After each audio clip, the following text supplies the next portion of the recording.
Seja bem-vindo ao canal católico A Palavra de Vida. Meu nome é Marcelo Hatakeyama, sou catequista das mídias sociais e da internet. Desde já eu venho pedir o seu apoio. Dá um joinha nesse vídeo e se inscreve no nosso canal se você não for inscrito, tá? Fazendo o favor. Muito obrigado. E vamos para o vídeo de hoje. A história da Igreja Católica. A Idade Moderna. E vamos para o vídeo de hoje. Irmãos e irmãs, sejam mais uma vez bem-vindos ao nosso amado e abençoado canal católico, A Palavra de Vida. Pois é, estamos estudando juntos, né? A Idade Moderna. E aí a gente fazendo uma recordação do tema do vídeo passado, foi falado sobre os três elementos, né, as três principais instrumentos, né, da Reforma Católica, ou Contra-Reforma. Então, vimos o Concílio de Trento, todas as novidades, né, que apareceram nesse concílio, que existem até os dias de hoje. Vimos um pouquinho sobre a Companhia de Jesus, jesuítas, a missão deles, e também a Inquisição, que eram os tribunais para condenar os hereges e que muitas vezes foi muito usado pelos reis daquela época, mesmo quando a igreja não queria mais usar, né? E também vimos um pouquinho sobre o humanismo renascentista, que era um movimento filosófico que surgiu a partir daqueles livros, daqueles escritos dos filósofos gregos, né? E que marcou o pensamento da Idade Moderna, que marcou também o nascimento da civilização ocidental que temos hoje, tá? Quando o ser humano ele passa a ser o centro das atenções, né? O centro do universo, né? Então aí a ciência começa a surgir, tudo a partir dessa época, né? Século XV, século XVI. A Igreja na Reforma Católica.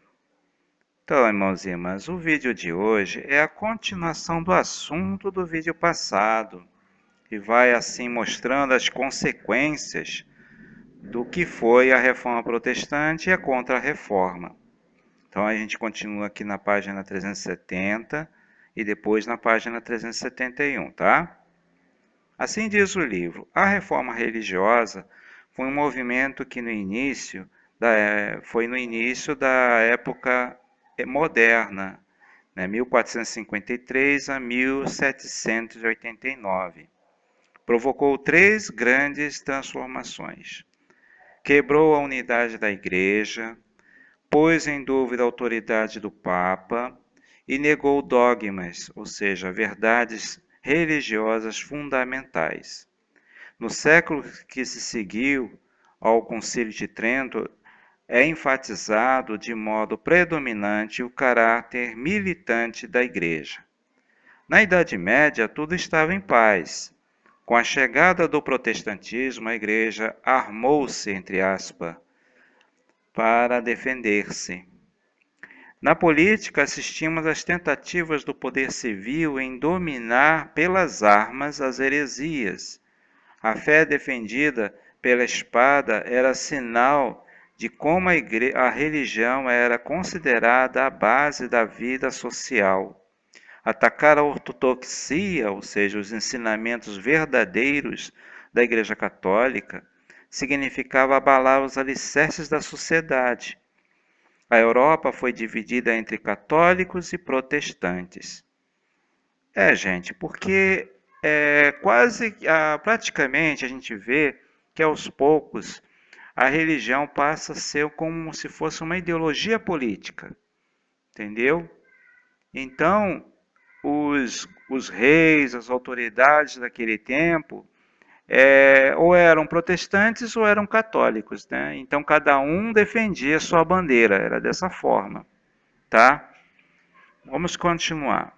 O Edito de Nantes, 1598, deu liberdade para os calvinistas na França. O Tratado de Versailles, né, em 1648, depois de 30 anos de sangrentas lutas, reconheceu oficialmente o luteranismo na Alemanha. A Itália e a Espanha mantiveram-se fora da luta. A Igreja nessas regiões venceu usando outras armas, como instrumentos de repressão, como, por exemplo, a Inquisição, especialmente na Espanha, onde Felipe II fez dela um meio estatal de domínio e controle, meios mais salutares como a pregação e a educação religiosa. Quer dizer, tanto usavam na Itália e na Espanha, tanto usavam a força, né, como a Inquisição, a repressão, né, mas como também meios mais pacíficos, como pregação e educação religiosa, né? Trazendo isso para os nossos dias, a gente sabe que para defender a religião não precisa usar força, não precisa brigar, não precisa agredir ninguém, né? Hoje em dia podemos usar simplesmente do respeito e da pregação e da prática da caridade, né, irmãos e irmãs? É isso aí. Hoje em dia, século XXI, né? Mas aí voltando lá para o século da Idade Moderna, né, lá para o passado, os aspectos da renovação.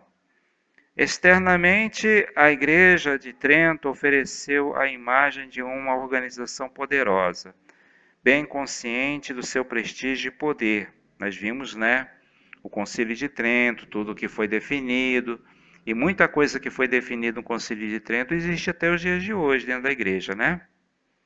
Em 1626 ficou concluída a Basílica de São Pedro em Roma, o centro eclesiástico, e o Papa como guardião do tesouro da fé. Então aí em 1626 acabaram de construir a Basílica de São Pedro, que existe até os dias de hoje, né? Com a Inquisição e o Índex, né, de 1559, a Igreja não queria mais mexer com a política. Entretanto, havia a ameaça do nacionalismo dos reis, que desejavam penetrar nos assuntos da Igreja. Nacionalismo porque nesse período da história, os feudos começaram a se unificar, formando as nações modernas que temos hoje. Então houve a unificação de Portugal, de Espanha, Itália, da França, da Inglaterra. Então começaram a surgir essas nações, esses países que temos até hoje na Europa.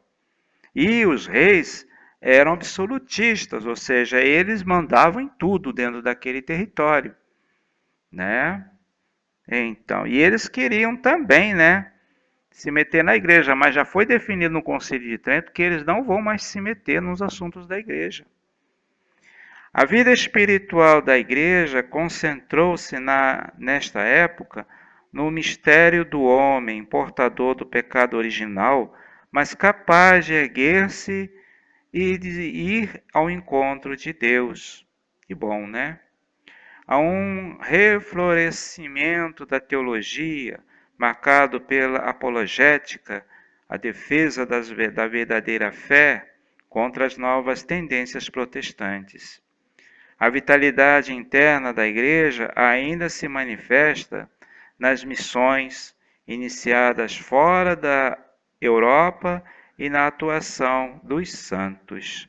Pois é, a gente, quando for falar dos jesuítas, dos santos da Idade Moderna, a gente volta a esse assunto, né? Falando mais sobre eles.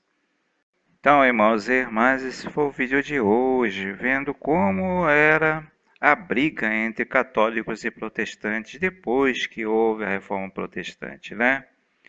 Que a gente pode aprender toda essa situação histórica aqui é que nós hoje temos que lutar pela paz, né? Pela tolerância religiosa, né? E lutar pela liberdade religiosa no nosso país. Certo, gente? É isso aí. Irmãs e irmãs, no próximo vídeo vamos falar sobre a presença da igreja no Brasil. É isso aí. Então, ninguém perde o próximo vídeo, tá? Até o próximo vídeo, gente, se Deus quiser. Obrigado por ter assistido esse vídeo até o final. Louvado seja nosso Senhor Jesus Cristo, para sempre seja louvado. Muito obrigado a você que assistiu esse vídeo até o final. Se você ainda não deu o joinha nesse vídeo, por favor, dá um joinha nesse vídeo, tá? E se inscreve no nosso canal se você ainda não é inscrito. Muito obrigado. Até o próximo vídeo, gente. Louvado seja nosso Senhor Jesus Cristo, para sempre seja louvado.